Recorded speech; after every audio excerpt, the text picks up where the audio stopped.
Hello and welcome to the next episode in this series of post-shuffle interviews where I'm very lucky as we get to sit down and talk with iNsania from Team Liquid about the changes they've made in this period. Firstly, iNsania, how are you doing? I'm doing pretty well. Thank you for having me on your show. You're very welcome. You're very welcome. So, it's been a while since we've seen Liquid in action. You're currently reaching the end of a 3-month break from playing the game. Obviously, you casted in between that point, but have you just been playing Dota in this time, or have you been playing some other games? Are there any hobbies? So actually, I was thinking like I'm gonna finally use this time to get a proper break from Dota, but after like about a week or so, um, I was like, nope, I'm gonna use this time to get better because Yeah. obviously I wasn't good enough to go to TI this year. So, I decided I was gonna focus on like playing pubs and like really grinding and trying to make sure to like you know, try to figure out how to be good at pubs. I figured that was like a step one, and I can use this time finally, like, because when you're scrimming, it's kind of hard to do this both because they're so different. So I was like, I just figure out how to be good at pubs, and then we'll deal with scrimming later. So I kind of spent the 3 months doing a lot of that, just pubbing. Right, right. You do like you like reading though, don't you? Because I've noticed you quoted the Stormlight archives a few times. Yeah, I think this was like in my last year in Alliance, I got really, really into the Brandon Sanderson books like Mistborn, Stormlight Archives, Yeah. and I haven't really been reading that much since like maybe a year ago because I was just so focused on Dota and team things were pretty hard, so I don't really have much time. But yeah, I do enjoy reading. Have you Absolutely. have you read the latest Stormlight book, the Rhythm of War? Rhythm of War? Yeah. Yeah, I devoured it. Okay, good, good. Cool. No, I love the series as well. I mean, all right, just a very nerdy question for like you, me, and maybe like 5 viewers who actually get this. If you had to be Order of Radiant, which one would you be? Probably be a Windrunner. Yeah, yeah, they're definitely the coolest, Yeah. aren't they? Yeah, I don't know if I think they're the coolest, but I think that's probably where I belong, Mm, fair enough, if I had fair to enough. guess. Yeah, I think I'd be an edge dancer. I always like the idea of just kind of like sliding around, even though they're kind of like they're a bit of a meme when like you compare their power level to like Yeah. the other Radiants. But I don't know, I find them kind of cool. I guess it's because I ski a lot though, so it kind of makes sense. Yeah, I'm just thinking. I think they're a little bit like personality based, right? Or it's like it Yeah, seems like the different spread draw to a certain type of people, and just based off of that, I think I don't know if I don't think I could be an edge dancer. yeah, Yeah, kind of. but they're cool. I think they're cool. I think Lift's a really cool character, and she kind of represents them in the book, right? So Yeah, she definitely is. I mean, she has yeah, her own like spin-off book, doesn't she? Which I haven't actually read yet, but yeah. I need Oh, to you read haven't? that. No, no, I haven't read that one. I've It's only pretty read the good. main series. Is it? I'll check it out. Really short though. You Okay. could read it in like one day. All right, cool. That sounds like a very me book then, because I usually have like 3 or 4 books on the go and get I like see. halfway through all of them. All right. Anyways, so back to kind of Dota and stuff. During this break, you casually rocked up. You casted TI Grand Finals. You did an awesome job, by the way. I really, really enjoyed your presence there. Was that like kind of two emotions that you for you during TI? Because obviously you wanted to be there so badly, you weren't, but yet you're also like able to do really well at talent work and also cast the grand finals. So is it kind of like duality there? Yeah, I think being a part of TI in some way makes it easier to cope. I think like if I was sitting at home and I was just watching, it would be pretty sad and you would be pretty overwhelmed by like negative emotion. But like when you got a job to do, like you don't have time to think about, holy shit, I wish I was playing in the same way. Of course it Yeah. crosses your mind after every single game, or if you feel like some team underperformed, you're like, damn, that could have been us. Mm. Um underperforming on the TI main stage, where we belong. Like you definitely have like you have those moments. But I know for me at least, I was talking to Samil a lot during TI, so I was trying to live through OG and be like, all right, like I can't do it, but let's see, let's hope Samil can do it and like try to um be a part of their trip. And I also talked a lot to Yawar, so Quincy Crew and OG in some ways were my big like I was living through them. So until they Yeah. got knocked out, like hope there was still hope for like I guess a happy ending. But yeah, no, casting was great fun, and the community really appreciated it. So thank you guys so much for all the positive feedback I got. It was hugely uplifting in a time where I was very depressed and very sad. So it Yeah. helped me a lot, and yeah, I appreciate it a lot. Would you say that you put like a similar effort into casting as you do for playing, like preparation and stuff? Did you go kind of like, full workhorse mode for Absolutely not. I just showed up. it? I did nothing. Rocked up and smashed it. God. No, I might have been a bit cocky, but I was like, all right, well, I feel like I know Dota pretty well. I was playing like 8 hours a day, so Yeah. I felt like I have a pretty good understanding. I know what's happening. Um, and then I decided like if there were things that I didn't know, instead of talking about it, I'd just say like I honestly just don't know, like, and Mm. try to focus on the things that I did know and the things that I could talk about.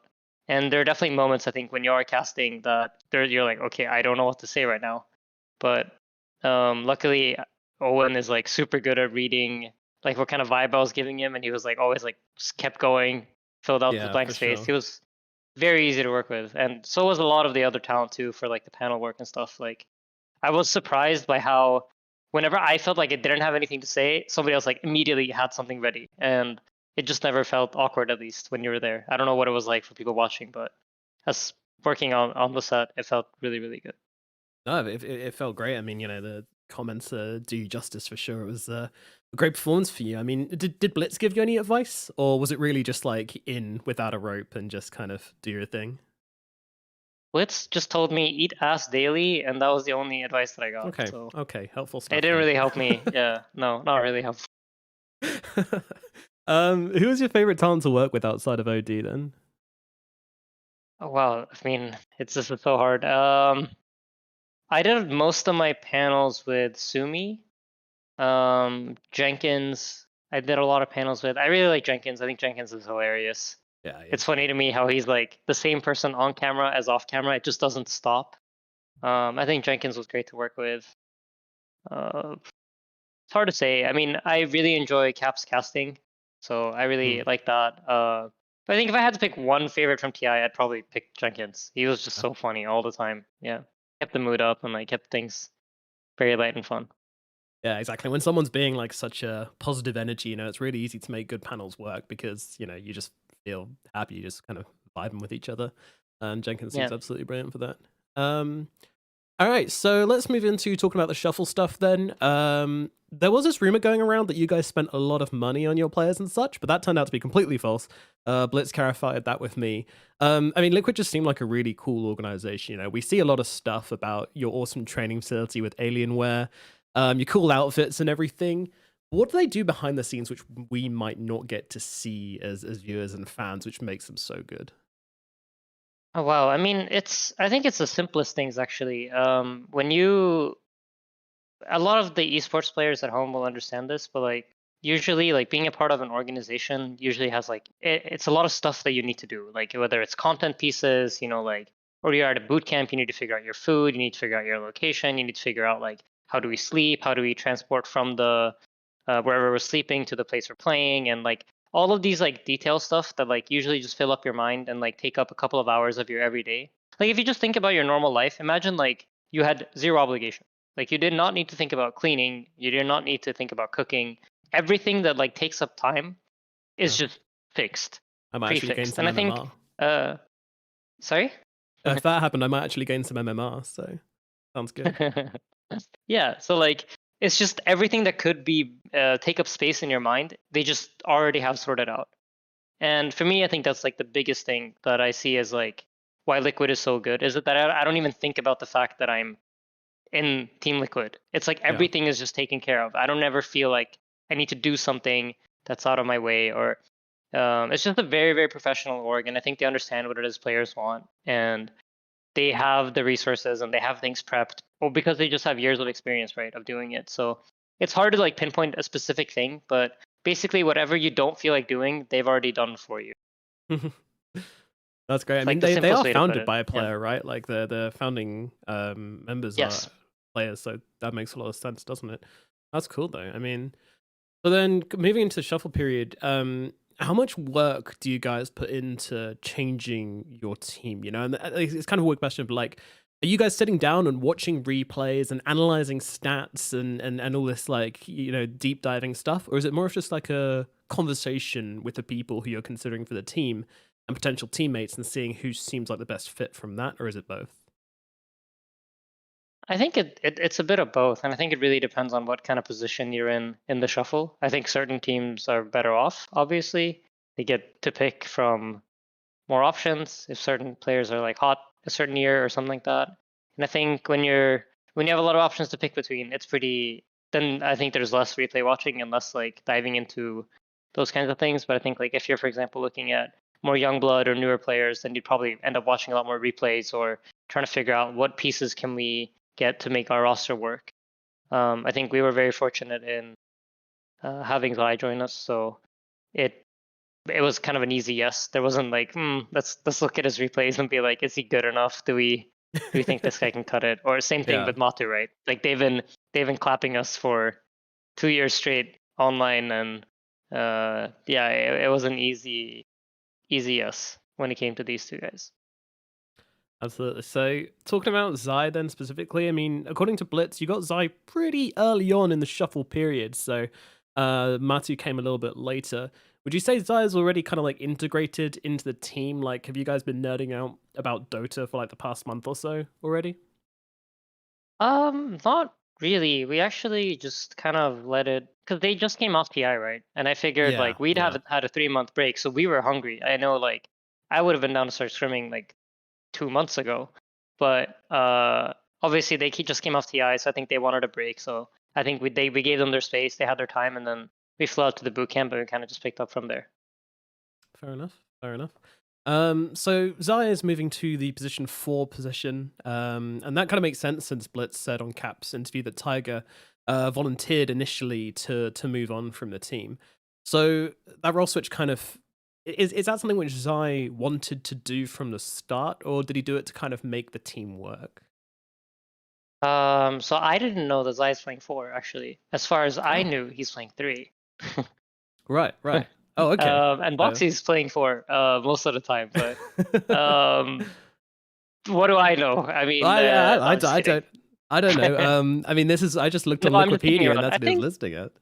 yeah. I think there's a lot of people are assuming he's going to be playing 4, but I think we're probably going to do a little bit of our old shenanigans where like you don't really know Yeah. which one of them's going to play 3, which one's going to play 4. It might a bit be based on heroes a little bit, and we'll figure it out. We'll see, where it kind of works out the best and how it clicks. But I mean, we also need to figure out our roster now. Like this is the first time for me in about 3 years that we need to also figure out like how do we come together, what makes sense for us, what makes our iteration unique. Like what is it about this team that is unique, and how our playstyles come together.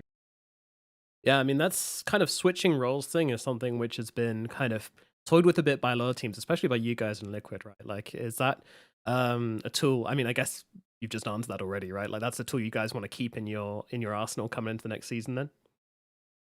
We absolutely want the public to think that we're gonna do it. Good. So yeah, I mean, whether we do it or not, we'll see. But Okay. in an interview and an official setting, of course Yeah. we're gonna do it. Of course, that's something we're gonna do. Cool. Every Yeah. game's just a coin flip, see where it lands. Heads Yes. up, Zai, you're going mid this time. Sorry, buddy. Exactly. All Yeah. right. And then your second edition, of course, Matu Man, incredible carry player. He's been blowing the pants of us for a while now. Now that means that like you're 4 Swedes with Zai, and then he's like the Finn in the team. Has there been any banter because of that? Because I know a few Swedes, and they do like bullying the other Nordic countries, don't they? Yeah, I mean, there's definitely some of that, but I don't really feel like we've gotten into it so much yet. There's like a little bit, but I feel like not too heavily yet. No. Yeah. Okay. I still can't. I mean, he's not going to walk through the door day one, and then it starts, Exactly. right? Exactly. Yeah. What aspects of Marty's gameplay do you think complement your ideas of what Team Liquid's going to be? I mean, hopefully it's gonna be working a little bit the other way around, right? I want to be enabling his ideas, and I want to Right. try to understand how to best use him. I think Yep. Secret had a very interesting way of using him, and they use the skill set and his tool set in certain ways. I know there are other aspects of his gameplay that I would like to use more that maybe they didn't use that much, but Yeah. it really ultimately comes down to what he wants to do, right? I think when you're a carry player, you bear a lot of responsibility, and you have like a heavy burden, so you need to believe in what you're doing. I think if you don't, then it's a very difficult position to be in. So it's going to come down a lot to what does he really believe in, and how does he envision his game being played out, and then hopefully we can enable that vision to come true. That's very interesting. Great answer. So if you're trapped on a desert island and you have to choose from one of your current teammates to survive as long as possible, who from your team are you taking with you? Who has that survival instinct, do you reckon? I mean, that's hard. When you first said it, I was just thinking, yeah, Mickey probably because I've known him the longest and he's the easiest thing out with. Um, I'll be but I getting think if bored. it's sheer like survivor drive, then it's probably Boxy. But I'm thinking maybe it's better to get Blitz simply because he'd figure out he'd like have a cell phone in his back pocket that he wasn't allowed to bring, and then he'd like call Cheat us the a plane and system. we'd get out of there. Yeah, he'd like rig the system somehow, I or see. I like see.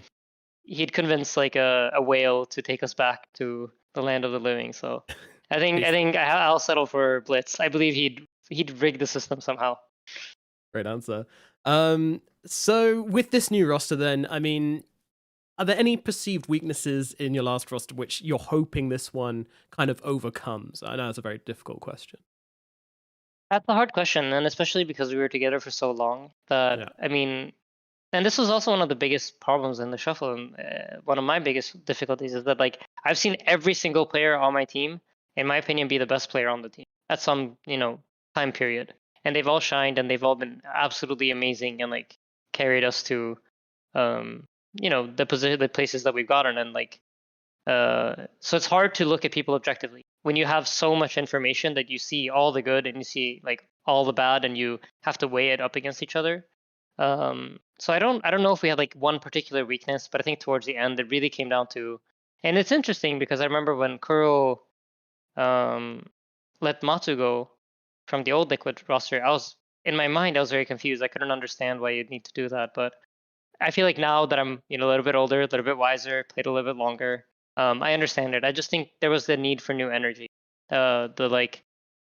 The drive to really win for each other wasn't there the same way that it was. So I think that's probably the biggest thing that we're looking for with the new members. Reinvigoration of the team, I guess. I mean, it makes Yep. sense for sure. It makes a lot of sense. All right, let's talk about some of the other teams then. Which team do you think is going to be one of the scariest coming into this DPC season in Europe? I mean, in Europe, the usual suspect of Team Secret. I think they Yeah, look very strong. It's just hard to imagine them not being strong. I think after like these 2 years, it's kind of like ingrained in your mind. I think Nigma, of course, like they haven't really changed anything. I think there's going to be new fire in them. Not making TI must have been a huge, huge, huge blow, and I think that's like a good sign where it's like, okay, we need to put more energy and more time into this. Um, so I think they're both going to be probably the top dogs uh, to look out for initially. yep. And then, I mean, OG and Alliance are a bit question marks because I don't really know what to expect from these rosters. I haven't really seen the players that much. I haven't seen um, anything from them, so I don't really know what to expect when it comes to those two teams. And then Tundra looked really, really good in the offseason, and the patch hasn't really changed much. So I think that plays a lot in their favor.